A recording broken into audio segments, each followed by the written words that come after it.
Hello and welcome to another episode of the Blue is the New White podcast. This week we sit down with a truly remarkable person, especially when it comes to the advocacy of the skilled trades. Not only is he vocal about it, but he's someone who's actually taken action in bringing these rewarding careers to the forefront of America's youth. Brandon Patterson grew up in Iowa in the plumbing world, where his family owned a water conditioning company. So he spent his early years at the parts counters, on job sites, and the like, and he was one of the lucky ones that had a true appreciation for the trades before many of his peers. Even through his college career where he worked for Lennox, he never wavered from that original mindset. After school, he ended up working for Ferguson, the plumbing supply company, which led him to Las Vegas during the housing boom to work on projects in the sales world of Ferguson. After that brought him full circle back to Iowa. He got into real estate, joined the Home Builders Association, and began advocating to provide a better option for young people to join the trades. He then joined the Skilled Trades Alliance and aided in developing the Skilled Trades Academy, which provides curriculums for the skilled trades to high school students. He also joined forces with Build My Future, which provides students with hands-on experiences. And he founded the Iowa Skilled Trades Initiative with the intent of developing awareness of the trades and the opportunities therein. And that's just some of the things that Brandon has accomplished. And believe me, after talking to him, it's clear that he's not done yet. So as always, this show's not monetized. We don't run ads, and we rely strictly on our listeners to help spread the message. So please, if you find value in this episode, rate it, review it, share it, and do your part in advocating for this wildly rewarding industry. Thanks so much, and enjoy this episode with Brandon M. Patterson.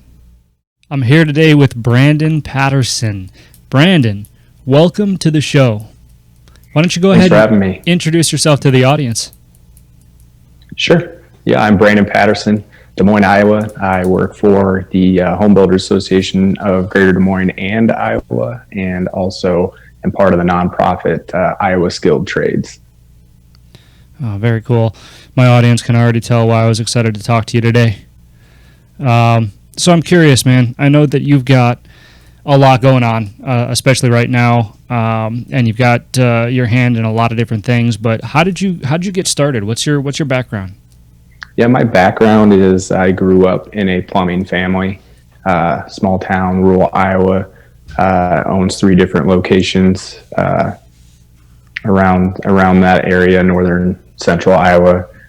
So my grandma is 91 now, still goes to the shop every day to open it up for her employees. My parents were part of that business for 32 years, and they're not in it anymore, but my dad's still in that world and knows it well. And so always was brought up in it, was on job sites, was in the shop, was, a curious kid all over the place, following them around.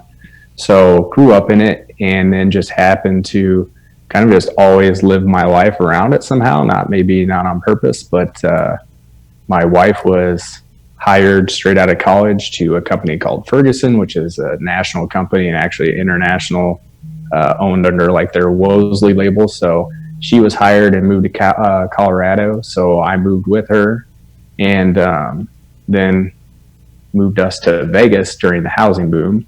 And that's when I started with Ferguson and the sales side of things and residential, and then moved over to the commercial side doing, towers and things like that and hotels, because it's Las Vegas and casinos and all that fun stuff. And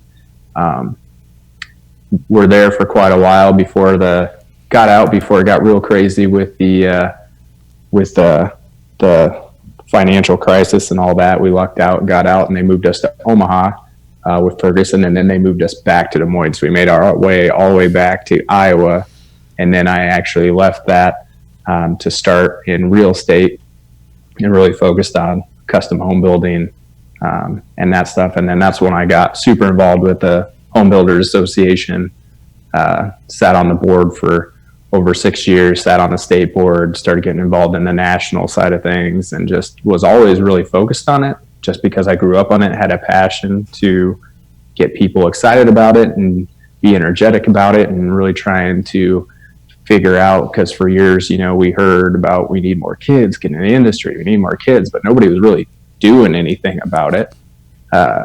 So it was just like, what are we going to do? So just started coming up with things and started getting more involved and trying to work on those things as an association and just through what I was doing personally. So. Wow. Picture perfect trade life right there. I got a lot I want to touch on that. So 91-year-old grandma still goes to the shop. Yep. She must absolutely love it, huh?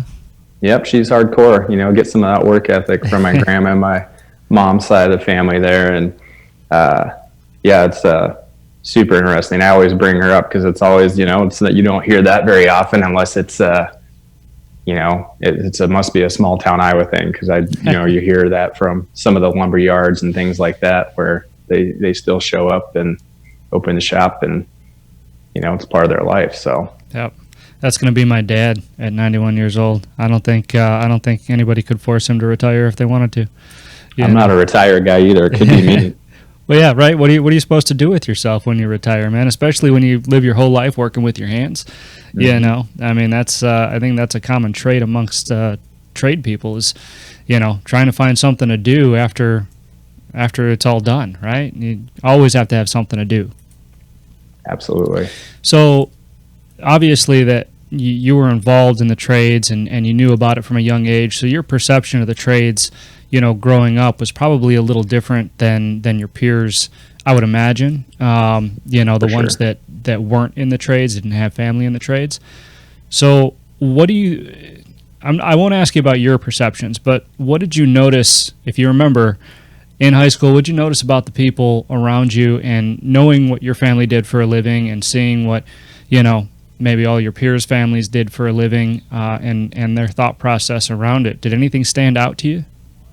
Yeah, I think it's changed a little bit, and I don't want to take a direct shot at guidance counselors or anything like that. But when I was in school, I'm 25 years removed from high school. But if you weren't on that college track, or if you weren't one of those kids who were super book smart and had these great ACTs, it really seemed like at that time, you weren't a high priority for them.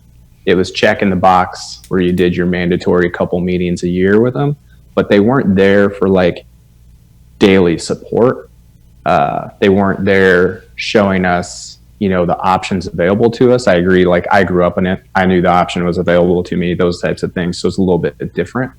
But they definitely seemed way more focused on the kids that were going to that next level of school type of thing. College bound. Yeah. Yeah. College bound.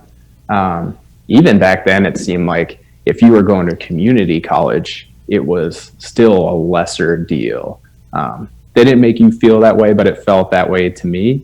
As far as, like it was, I'm not going to a 4-year school, so I'm down here type of thing. So, yep. But as far as like actual verbal, don't go to the trades thing, I never heard anything like that. We had a great woods and small engines and type of stuff like that program. We also had, it's Iowa, so we have Future Farmers of America and those types of things too that were kind of crossover a little bit into those.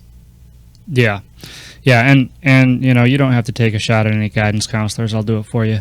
But, no, but you're right. It's, that's what I noticed when I was in high school as well is, like you said, the trades weren't outwardly bashed. It's not like the guidance counselors were sitting here saying, if you want to be a plumber or you want to be an electrician, that's a terrible choice. Nobody was saying that. Although I have heard stories of some people saying that, but I'm not going to I won't get into that. But my experience was it just wasn't talked about. The only path that was talked about was, like you said, the college path. First a 4-year, university. Then just below that was, community college. And then just below that, it was, well, let's come into my office and talk about why, you don't want to go to college or you're not going to go down this route so I can convince you to do so. Admittedly, I never went to college, and I turned out okay. Got a little quirks, but, we all do. Yeah. So did you end up going to college then? So I went to two different community colleges. I started at one called Kirkwood, and didn't know what I wanted to do. Once again, kind of falls back on I wasn't fully prepped. I was going to college in a community college because that was explained to me as the next step, and I didn't know what I was going to do. And then from that college, I went to one that was closer to my hometown where I just lived with my parents instead, and actually ended up working at Lennox Manufacturing, heating air conditioners while I was going to school there. So that was a good experience. And then I ended up finishing school in New York City at a tech school for music. So I was all over the board.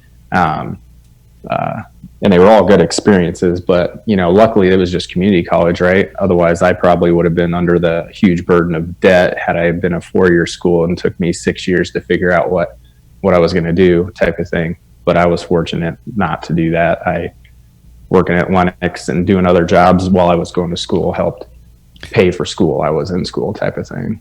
Yeah, absolutely. I often talk about the burdens of student loan debt, and usually I'm referring to the bigger universities, that average like $25,000 a year for tuition and books and board and all that. Community colleges are much more manageable, obviously, and I like to let everybody know on this podcast too that no matter how you may perceive how I talk, I'm not against college. It's the right education for the right individual. That's what I advocate for. So I just think that a lot of times nobody pays attention to, when I say nobody, I mean, educators, parents, counselors often don't pay attention to what might be the best education, for that individual, that specific individual. Almost. It's definitely an old system, right? Yeah. I agree that some people need college for sure, depending on what your job is, but does that person going into, let's just say IT or something, and not all IT jobs actually require a 4-year degree or a 2-year degree. But do you need to know, art history when you're going in to do IT? You don't. Those types of requirements, this is kind of part of the old system that just needs to go away, where you're going in and you're doing your specific thing and maybe a few outside things around that. If it's your interest to know art history, then that's fine. You can pay for that class. But if it's required, it doesn't make any sense. So some of those things need to change too. And maybe college will become more affordable if they start eliminating some of those past requirements that don't actually mean anything. Yeah, absolutely. I think that would be a pretty easy solution. If you know exactly what you want to learn that, not the things that don't pertain to it, because you got to pay for those classes too, right? Absolutely, and that's the beauty of things like a tech school like I went to in New York City, or doing the earn while you learn, whether it's the non-union or the union route. You are doing schooling while you are working, but it directly applies to what your career is. Makes sense. Yeah, practical application in a work environment is completely different than the formal education that's often talked about today, and both are equally as important for some people, and others one or the other. And that was my mindset. When I was in high school, I was very vocal about the fact that I wasn't going to college, and that was a big problem for a lot of my teachers and counselors. And they would pull me into the office and say, "Hey, why do you not want to go to college? What's the problem here?" And it was always described to me as that it's a problem that I don't want to go to college.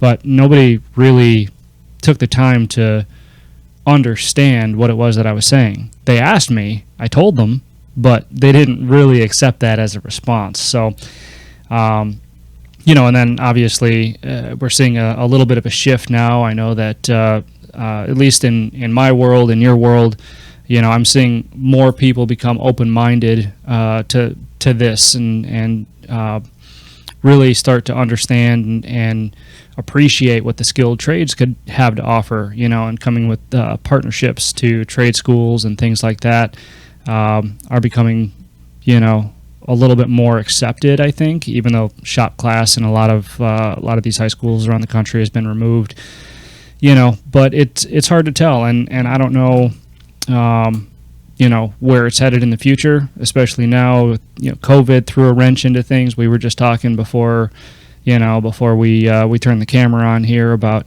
the impact that this might have on future learning and stuff like that is pertained to the skilled trades and well, really all education. But we were talking about the skilled trades.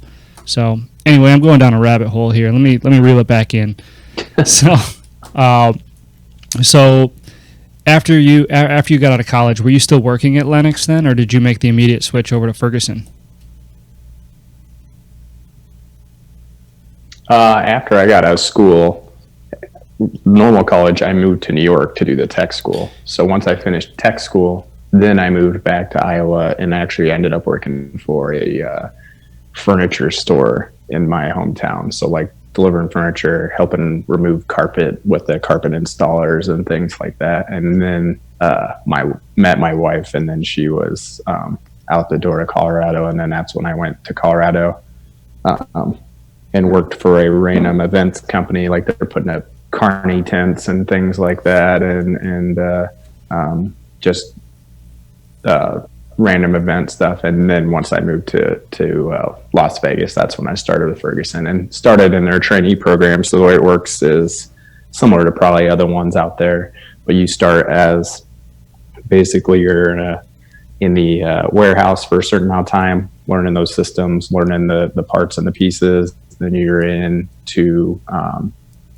maybe the inside sales piece for a little bit, or the counter, before inside sales, you're at the counter. So you're learning the one-on-one with customers and learning the counter. Then you go to the inside sales piece and you learn the inside sales piece. And depending on what pathway you are there, then you could go to maybe the accounting side, learn the accounting side, or the operation side, learn the operation or HR, whatever. But I was on the sales path. So that was kind of where I stopped once I got there, was the sales pit. Okay. And what intrigued you most? What did you like most about working with Ferguson? Oh, it was a lot of fun for us. I mean, we were lucky because most of the people that we started with were around our same age, and a lot of energy, a lot of fun. Plumbing was my world anyway. That's where I grew up. So it was, a lot of that stuff just came natural to me, learning that type of stuff. And every day you're learning something, because you're sitting there, like I said earlier, building casinos and towers and all these things. I got to go into some just crazy, insane luxury homes there, because I had to work with part of the installation team as part of, going the way up. So I did some of the appliance installations and things like that. You're just learning something every day. I built, created high performance shower systems and things like that. Like I had no idea what I was doing, but you learn it. So it was just kind of neat to learn all that stuff and put all that together. And then, just the atmosphere, the culture at that time at our location in Vegas was amazing. Made some probably lifelong friends out of that. That's really cool. And I think that's something that a lot of people don't often realize. They think about plumbing, and to them plumbing is, and I'm talking about people who, don't really know much about the skilled trades, maybe their family isn't in it. As soon as you say the word plumbing, they have one thing in their mind, that they're going to be fixing toilets for the rest of their life. They don't know the entire industry and what's involved in it. Like a company like Ferguson, like you said, is huge, absolutely huge, Mm-hmm. And there's so many different pathways, and they're all technically in the skilled trades. I mean, it's a plumbing company, and so that extends to sales, management, HR, parts, all of that, and all the way, from technician to executive management, and these pathways they're almost invisible to those who don't really know or understand how the industry works, which is part of what I want to try to do, is educate people as to what kind of opportunities are available in the skilled trades. It doesn't mean you have to be turning wrenches your entire life or swinging hammers if you don't want to. It's a great place to start, don't get me wrong. I think that the characteristics that you build while you're doing the physical work are unmatched. I mean, that's, where I got my start in the trades, turning the wrenches and being in the kitchens of these restaurants and stuff like that, and the lessons that I learned in that world, I don't know where else I could have learned, just because they're so valuable to me now looking back. In the moment, I probably didn't feel that same way. Some of these restaurant kitchens you walk into, I was, you question it, but then when you look back and you realize, hey, this is what I learned as a result. It's nothing short of amazing. So Ferguson, it took you to Vegas, then it took you to Omaha, and then it took you back to Iowa. Is that right? Yep. And then Correct. what made you make the switch then to real estate? I think I was kind of just burnt out of the where I was at in the company. It had nothing to do with Ferguson itself. The culture was a little bit different in Iowa compared to Vegas, but we lost, like our huge group of friends that we had built over that time. And you come back to where maybe you don't really know people, and we're there, and especially during that time with all the growth and stuff because of, the economy at that time. There was a lot of room for growth there.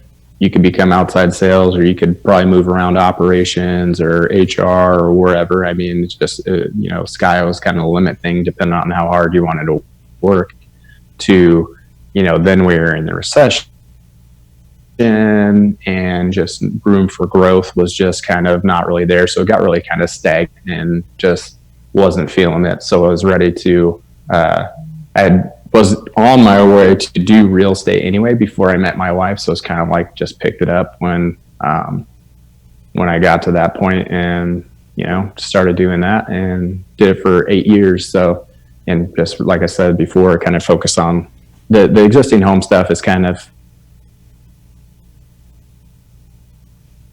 anybody does, but I really wanted to focus on some home building side of things. You're learning something new all the time when you're doing a new custom home or a new spec home, and just going through and being part of that process. So yeah, that's got to be a lot of fun. Simply put, just being able to go through that entire process and everything that goes into a home. I think most people probably don't know unless they've built their own homes, or they're in construction or something like that. But most people walk into a house, and this is a big thing about the trades, right? And I think one of the reasons why the trades are often overlooked is because they're everywhere. I mean, anywhere you look, everywhere you are, you can't throw a rock without hitting something that is a result of the skilled trades, right? So, people see all these houses on the street, and, they move through their lives, and they get to buy one of these houses. They walk into this house, and, all they see is what's in front of them, not what's behind the walls, not the electric that's run, not the plumbing that's run, or any of the other trades that are involved in actually manufacturing this. And it becomes this white noise, right? It's there in front of us, and it's not necessarily appreciated in the same way that a lot of these coveted careers are these days. Like, I don't know, Instagram superstar. I don't know, whatever these coveted professions are. It's a different comparison. It's a different thing. They just don't see it. So I'm curious with the home building stuff. What was your favorite part about that? I think just the process. I really liked being able, as a realtor, being able to go from finding, the perfect lot to helping a client, find a builder, design a home plan, and then the process of just going through the actual build, doing the walkthroughs. You're learning something new every day. Some of these things out here in Iowa could be where part of it's on, septic, and you're learning about septic systems, or part of it is, people want to do like smart home technology. Technology is always changing in houses, so you get to learn some of that stuff too. And just going through the process was fun. It was fun to do custom homes, and fun to see, like some of those could take 2 years from, lot selection to house design to finding a builder to actually starting and finishing the product. It could be a 2-year deal. So it's a long process, but it was like a rewarding, just mentally, emotionally processed once it was done. Yeah, I could definitely see that.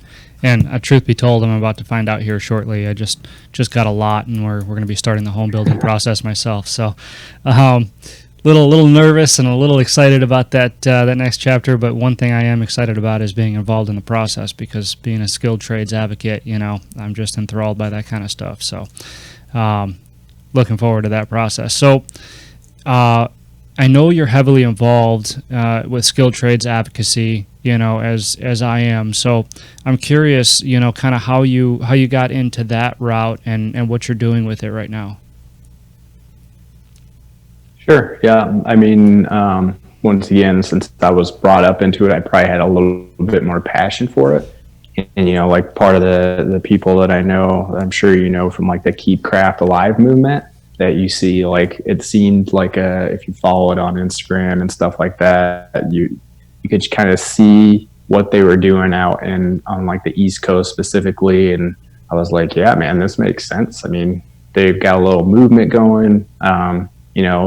There's more to it than just a movement. There's got to be action and things like that too. So once, like I was talking to you earlier, it's like, I'd sit in these meetings and everybody's like, man, we got to get more kids into these trades. We got to do this, we got to do that. But nobody's actually doing anything. You can talk about it, forever. But if you don't put any action into it, nothing's going to happen. So we're fortunate here to have a really good home builders association where they had teamed up with a local school here, local public school. So it's actually 33,000 kids. So it's not little. But they've got a big building here called Central Campus, which actually includes a standalone school called Central Academy that offers a certain type of classes. And then they've got Central Campus, which is, once again, very specific classes, but it's things like fashion design, automotive, these types of things.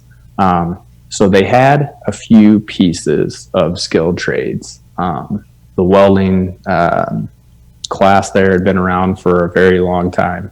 Carpentry had been in and out of there for a long time.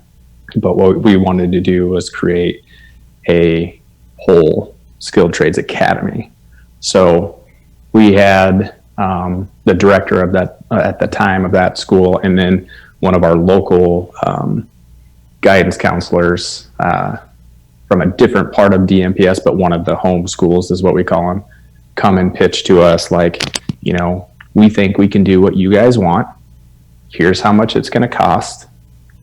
Like just kind of like spitballing some numbers, So basically we need to raise, $900,000 to do, have 3 teachers, to pay for 3 teachers to build out parts of that school that fit this, the Skilled Trades Academy, and do this and that. So we started fundraising through our industry and through private donations, like me giving the money or whatever, to do this. And we ended up raising over $1 million within, 6 months.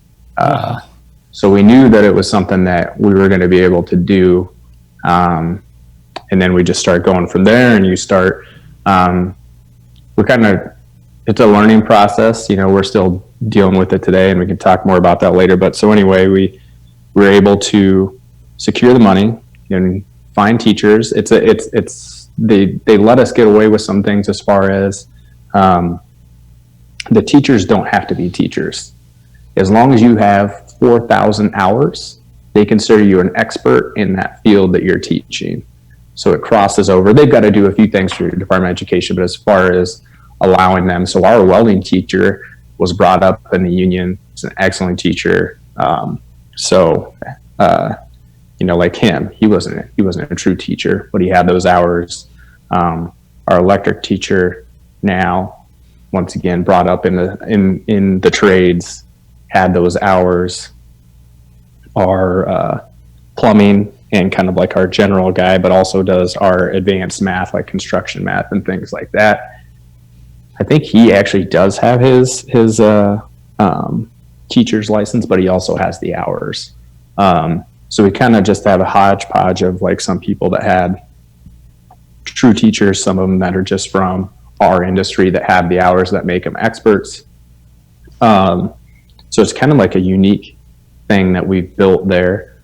It's been plenty of learning curve with it still, because you're still creating a school within a school. You want to make sure that the curriculum makes sense. So like when we were originally starting, we were using a certain curriculum. Well, that curriculum, although it's great, doesn't, in our opinion, give our kids a leg up when they get out of school. Our goal is to have them be able to walk out. For one, we want them to have some like possible apprenticeship hours. We want them to have certifications that apply right away, not something that they have to redo because it's not the right, certification name. It's not ANSI, or it's not NCCER, or it's not OSHA. Like, we want the brand name recognized in the industry type certifications and apprenticeship hours. So these kids can go in and have some of their time at high school apply for something at this career that they're going to have when they get out.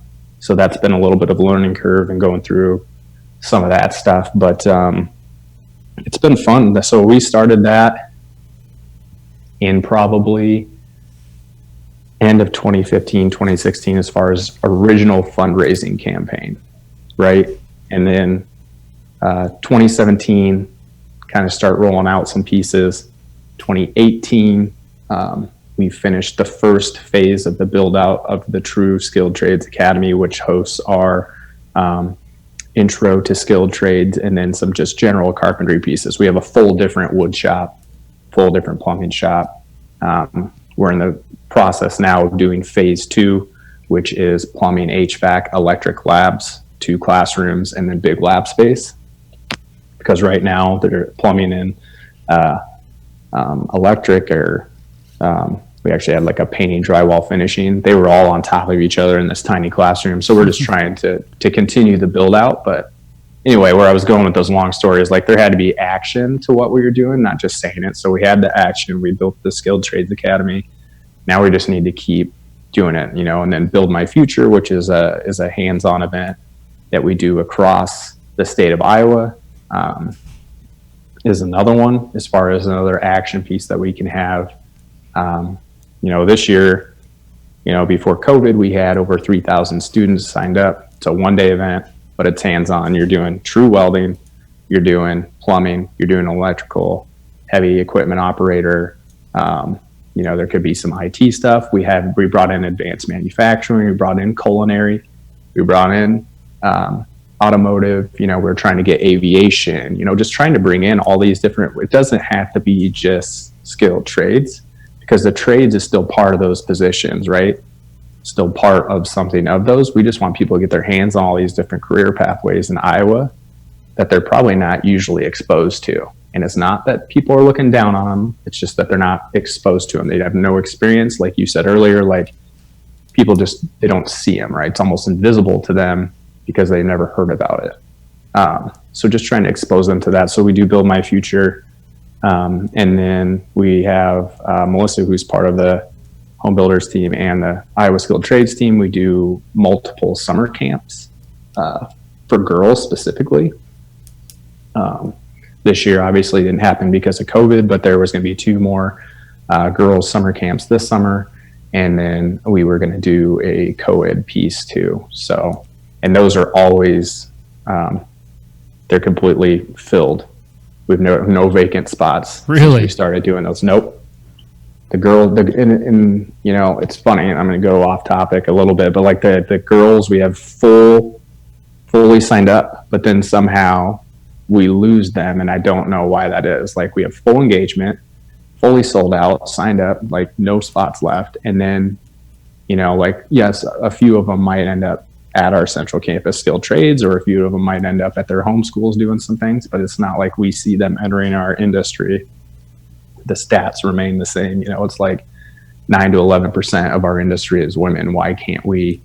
And that's been for decades. Yeah. Why haven't we been able to, get more into the industry or stay in our industry? Maybe we're getting them in, but we're not keeping them. They're not retaining them. And, why is that type of thing? But anyway.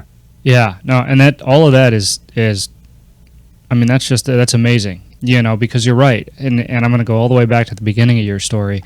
we've heard for a long time about people in the skilled trades complaining about the skills gap and saying, oh no, what are we going to do? Not enough people are entering this industry, but that's usually where the conversation ends.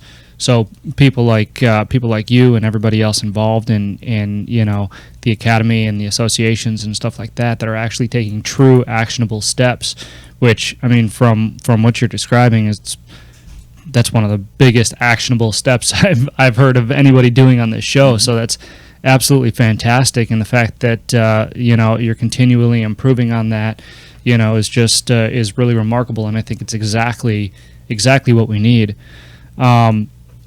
I'm a little curious about a couple of things. So, as far as the academy goes, that's within a standard high school, basically.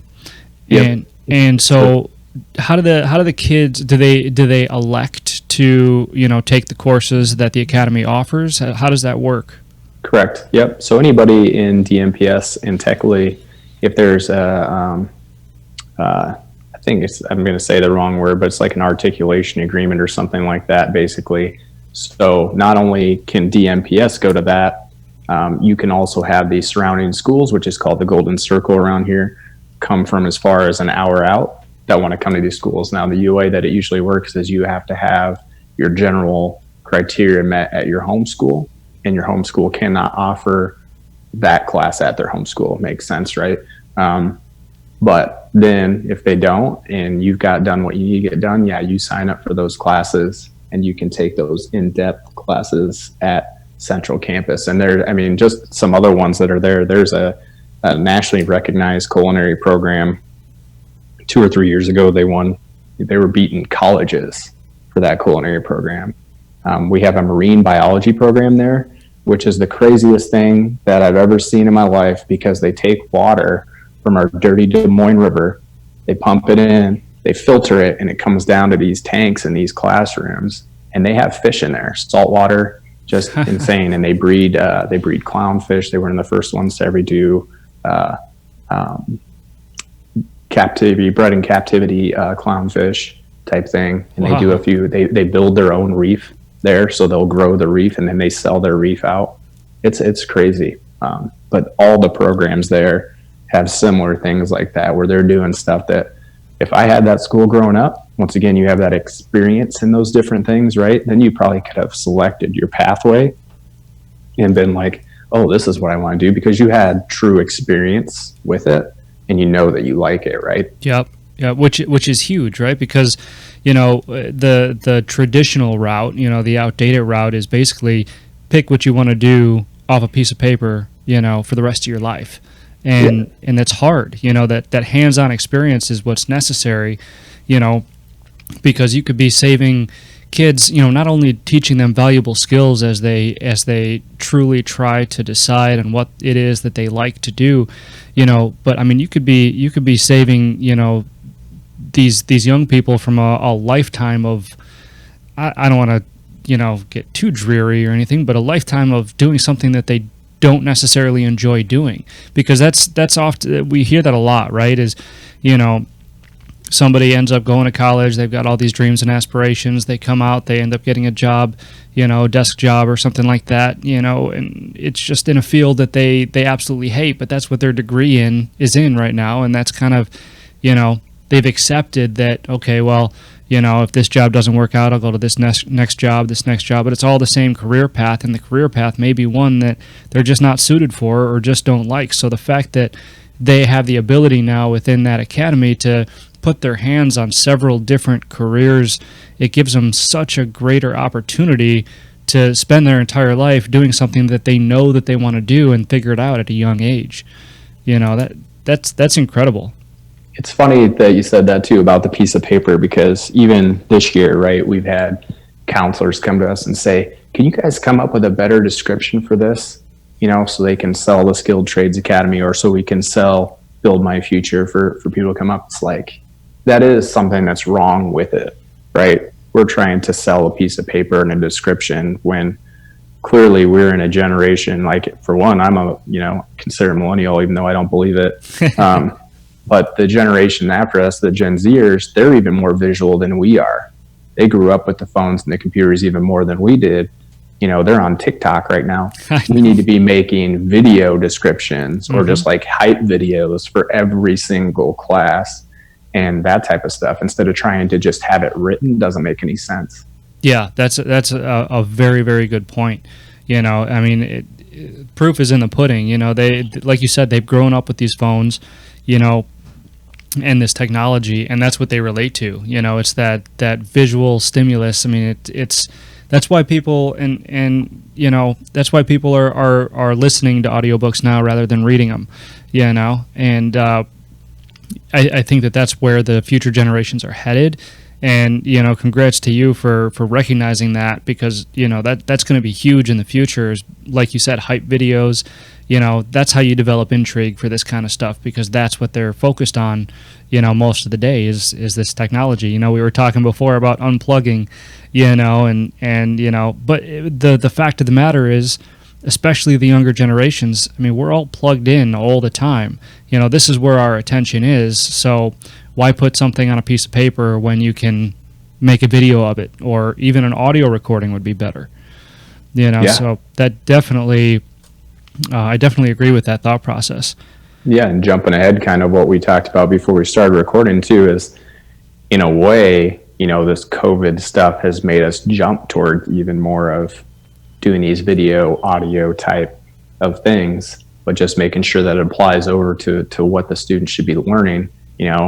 There's going to be some bumps in the road, but I think that this is some of it's a necessary evil, and hopefully we can use the pandemic to help kind of like catapult us to the next level, to make us even for one, we want to make sure that it's inclusive of everybody, that everybody has the accessibility and stuff, remove all the barriers that we can, and anybody is welcome to view the content and stuff that we're putting out there. But we want to make sure that it's shining the right light on our industry and spotlighting those things and showing them the pathways and all that fun stuff. So I think it is a interesting time to be in the industry doing what we're doing.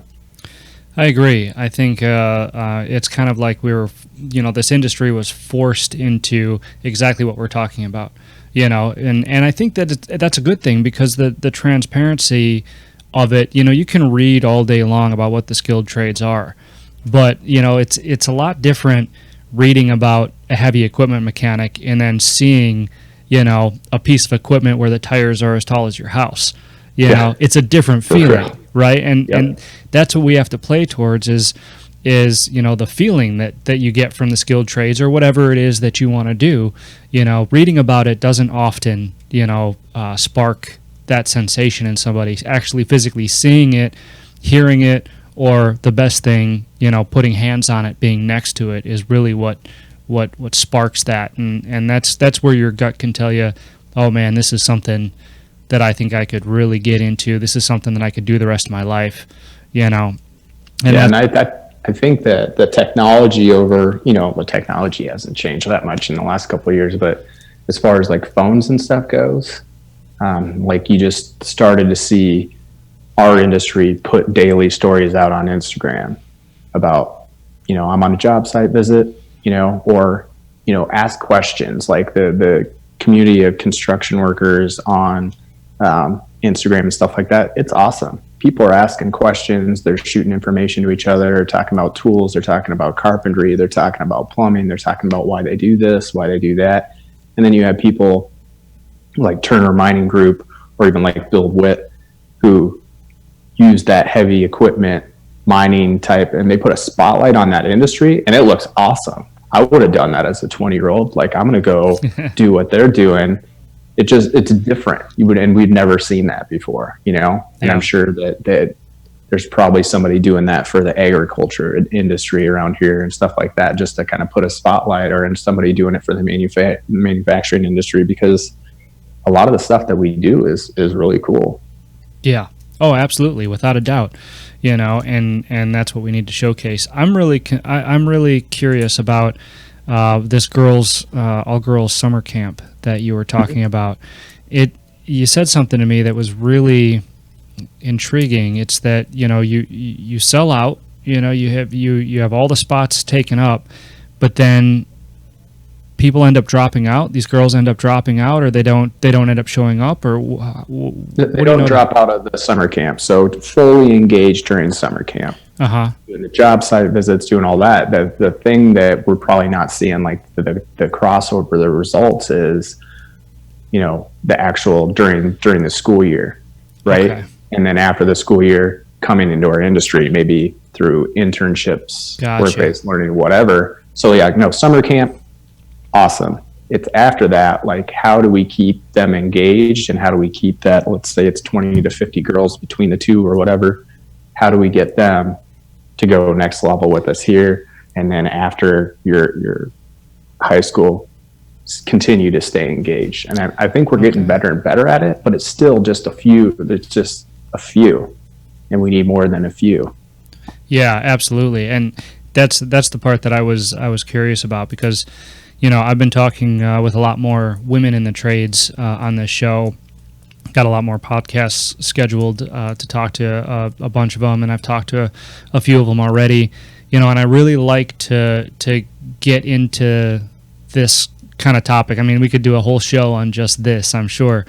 You know, so I won't take up too much time with it, but it is an issue, and I think we definitely need to identify what that issue is. Like you said, completely engaged through summer camp, and then sometime between, you know, then and when they're looking for a career, they decide that that's not something that they want to do. And, you know, from what I've heard I've talked to young women in the trades and, you know, seasoned women in the trades, and, you know, there is, like the skilled trades in general, I think there's just another stigma inside of it, right, about women in the trades, and the fact that there aren't a whole lot of them, and the fact that it's a male-dominated industry.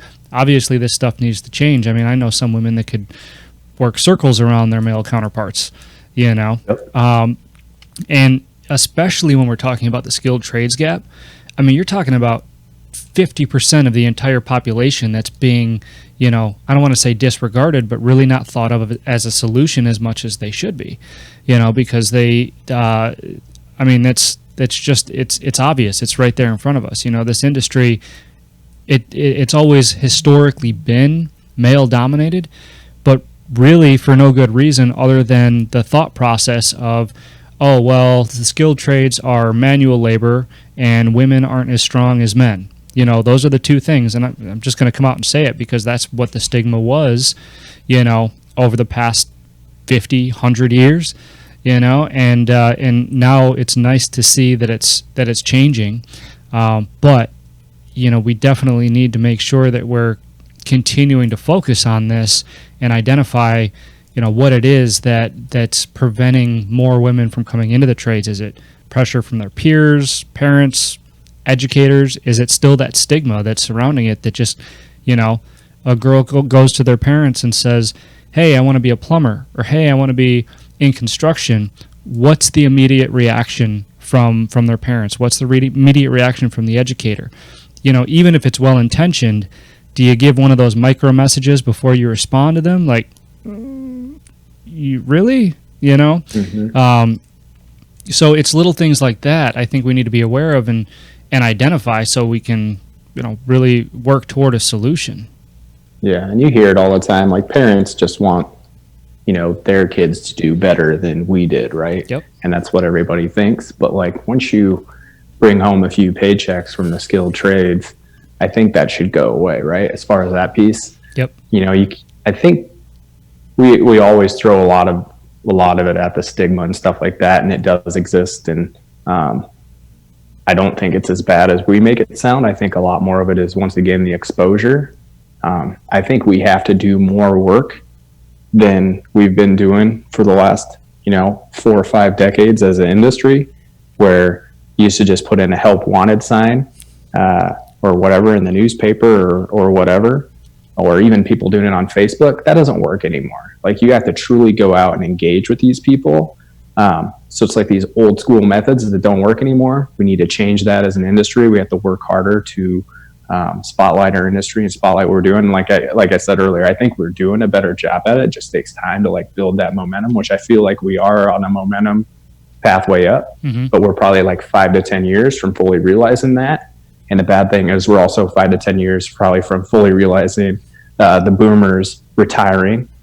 So like we're going to have like a interesting time probably trying to figure out how to fill all these positions, but hopefully all the work that everybody's doing now, which is really, really good work for the industry, is going to pay off around that same time, and we'll be okay. But it would, and going back to the women thing, and it's not just women either. It's, you know, diversifying over and finding the different cultures and stuff like that are interested in the trades. We need to make sure that they realize that, you know, you can be a small business owner in the trades, and, you know, what kind of support can we offer to help them get their business started, learn, you know, financial literacy and things like that, where you can go through and teach them. Like, that's something that we really want to do at the Skilled Trades Academy is, and even if it's part of technically Central Campus or DMPS's offerings, is kind of like an entrepreneurship class, you know, financial literacy classes, which is actually state law here in Iowa now, but I still don't think it's probably to the level that it should be, and doesn't go into effect for another year. So financial literacy, entrepreneurship, some sort of like business owner class where they can kind of learn all these skills so they can go out with a better idea too. And, you know, maybe they start off one summer as, you know, doing that lawn mowing business, but you start learning those things and you'd be surprised at what that can do for somebody. Oh, absolutely. And I think that's really smart too, because one of those coveted careers or career paths I was talking about before, you know, not that it's a career in itself, but entrepreneurship, right? Right now, especially with, you know, Gen Z and stuff like that, entrepreneurship is on a pedestal. You know, yeah, people resonate with that. And there is a serious opportunity in the skilled trades, you know, for entrepreneurship. You know, I mean, I'm not going to say it's easy, because nothing in life worth having is easy. It's hard. It's absolutely hard, just like anything else that you're going to do or any other way you can find success. Success isn't an easy thing to obtain. But, you know, the skilled trades can give you a clear path if you have that fundamental knowledge that you're talking about financial literacy and entrepreneurship, coupled with being able to understand and do a trade. I mean, the sky is truly the limit. You know, I had no idea that my company was going to turn into what it did when I walked into the first restaurant to fix a fryer. You know, I mean, it's just truly amazing. And I talk a lot about passions, because that's a big thing for people these days is, you know, well, follow your passion and you'll never work a day in your life, right? And I'm a little bit more practical with that. You know, I say find the passion in what you do and what you can tolerate. Like I said, my passion isn't fixing fryers. That's not, you know, what I had my heart set on my entire life. That just wasn't it. But everything that surrounded it, people don't realize everything that surrounded that I was passionate about. I was passionate about helping people. I was passionate about, you know, fixing things. You know, didn't necessarily think it was going to be a fryer, but I like to fix things. You know, you walk in, it's broken. You walk out, it's fixed, and somebody's happy about that. And more importantly, I'm passionate about building something that I can call my own, you know, and something that is just bigger than me, and, you know, being able to support a team and stuff like that, and give back to, you know, my community, you know, in any way that I can. And the skilled trades, you know, specifically even just my trade, you know, allowed that. But that was never explained to me. You know, that was something that I had to find out for myself. And that's the common narrative, right? People arrive in the skilled trades by accident, but they stay on purpose. And this is why they stay on purpose. Yep. You know? I mean, the skilled trades offers a ton of different options for being your own small business owner. Entrepreneurship here is huge, and that's another thing that I think that the technology, like with the social media platforms, are showing people, that type of stuff. And really, if you can give 5 to 10 years of, you know, working under somebody else's business, or learning kind of, you know, just the different aspects of the trade type of thing, you know, or maybe you put in, you know, you go through and you do your apprenticeship, and then you do your journeyman license and things like that, and then you go out and start. Once again, you have those skills. I think that that's huge. It's just like probably such a small percentage of people start off and they're a successful entrepreneur right away.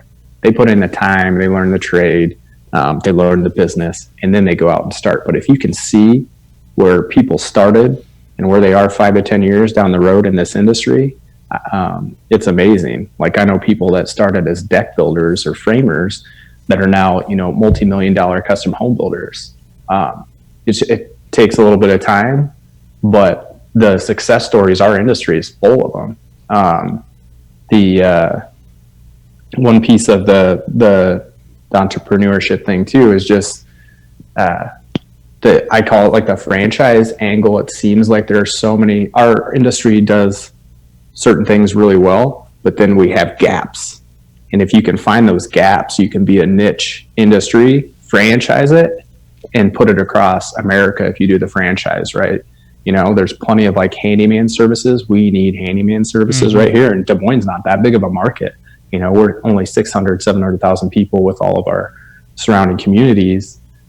But there's a lot of remodelers that won't go below a certain limit, right? Like, let's say it's $30,000, and I'm just throwing this off the top of my head. They're like, just overhead, labor, blah, blah, blah. It just doesn't make sense for them to touch a project that's under this amount of money.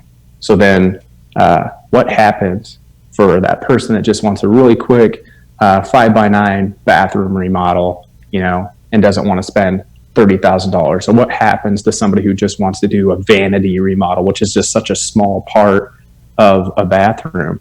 There's nobody out here doing it. And there's just such a huge demand for it. Like when I was in real estate, you would have, you do your home inspection, and you would have all these little things that pop up, or, something was written in the contract on a new construction house or whatever. Nobody out there fixing it. You're 6 weeks out, you're 8 weeks out, or they cost a ton of money. Like, there's a demand for that. So if you can follow the market and understand where your niche business could start, you can start one of these niche little businesses and be super busy and just keep growing it up. Yep. And that's it, man. That's the secret sauce. Find a need and fill it. And like you said, there's gaps or white spaces, if you will, in the skilled trades that certainly allow that. We have the same issue here in Phoenix, with handyman services in particular. And I think that somebody should be able to look at that and say, you know what, I could do that. Like you said, it's not going to be easy. It's going to take time, but the path is clear. And as long as you have a path to get there, as long as you're willing to put in the work, it's there for the taking, man.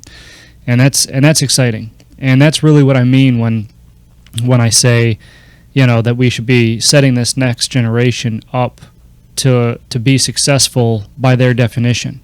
You need to decide what it is, you can, why, what makes you a success? What does success look like to you? And then come up with a path to get there, instead of letting somebody else tell you what success should look like and put you on a path that may not lead to what you think it is. Which is huge. So I know I've taken up a lot of your time already, Brandon. I do have one more question for you on the topic of success, because I like to ask everybody this. So I'm curious. You're obviously very passionate about what you do and what you advocate for. What is your personal definition of success, and how have the skilled trades or your work in and around the skilled trades helped you to achieve that? That's a good question, and I probably don't think about it very often. Like, we probably gauge success here. There's multiple ways, right? You can show it the normal way with metrics and things like that, and analytics of, like our Skilled Trades Academy of our Build My Future programs or whatever. We have the numbers to show success there and the growth there, which is great. But I think it's just continuing to build that next generation and see the programs grow, the successes grow. Like, the numbers and stuff is great, but I'm not a numbers guy. I don't care about the numbers. I really want to see, I like that, the one-on-one. I like the success for me maybe is feeling the impact that we've created, right? Like to see that next generation grow and to see the people be excited and engaged and go into these trades and start seeing some of these people that maybe that, you know, started with us at the Skilled Trades Academy or before from Build My Future or one of these girls camps, and then go on and start their own business and see that. I think just having that impact, seeing the impact would be success to me. Yeah, I have to agree. The goosebumps, you know, I get the goosebumps exactly. When I hear that, man.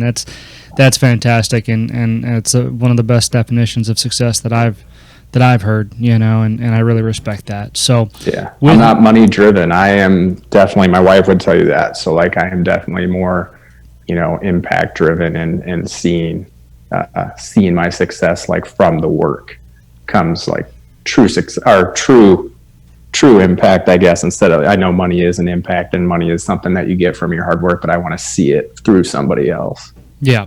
And money is a catalyst, you know, I mean, when you're working towards something like your definition of success, you know, the money follows, it tends to follow. And what it does, you know, for people like you is it enables you to further that definition of success and actually manifest it and see it, you know, but it's not the basis for it, which I think is the point here.